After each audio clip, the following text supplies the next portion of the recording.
brought you by Silver Pumps and Motors. Top quality और consistent performance के लिए सिर्फ सिल्वर पंप्स नाम याद रखना.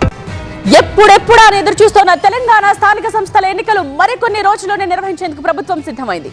ఈ నెలాఖరులోగా ఎన్నికలు పూర్తి చేసేందుకు సన్నద్ధమవుతోంది.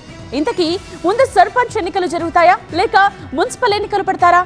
ఎన్నికలు జరిగితే త్రిముఖ పోరు తప్పదా?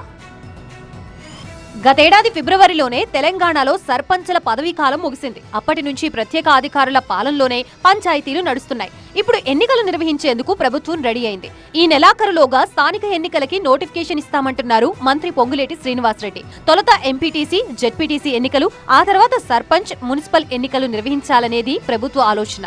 ఎన్నికలు రావడానికి 15 రోజులు మాత్రమే గడువు ఉంది. గ్రామాల్లో లోటుపాట్లు ఉంటే సరిదిద్దుకుని ఎన్నికలకు సిద్ధం కావాలి. నాయకుల మధ్య చిన్న చిన్న అభిప్రాయ భేదాలు ఉన్నా వాటిని పక్కన పెట్టి కలిసికట్టుగా పనిచేయాలి. గెలిచే అవకాశం ఎక్కువ ఉన్న అభ్యర్థులకే టికెట్, రిజర్వేషన్ల ఆధారంగా అభ్యర్థుల ఎంపిక ఉంటుందన్నారు మంత్రి పొంగులేటి. ఏకగ్రీవం చేసుకుంటే గ్రామాల్లో పనులన్నీ అవుతాయంటున్నారు మంత్రి తుమ్మల.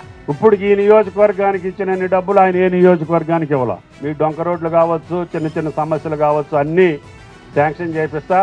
మీరు ఐకమత్యంగా ఉండండి, మీరు అనుకున్న అతన్ని గెలిపించండి.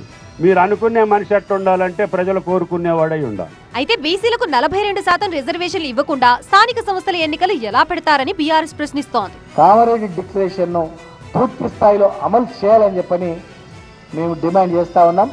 మళ్ళొకసారి బీసీలకు మోసం చేస్తే అరే అన్ని పార్టీలో ఉన్నటువంటి బీసీలు గుణపాలకు చెప్పరా అని చెప్పి చేయాలి.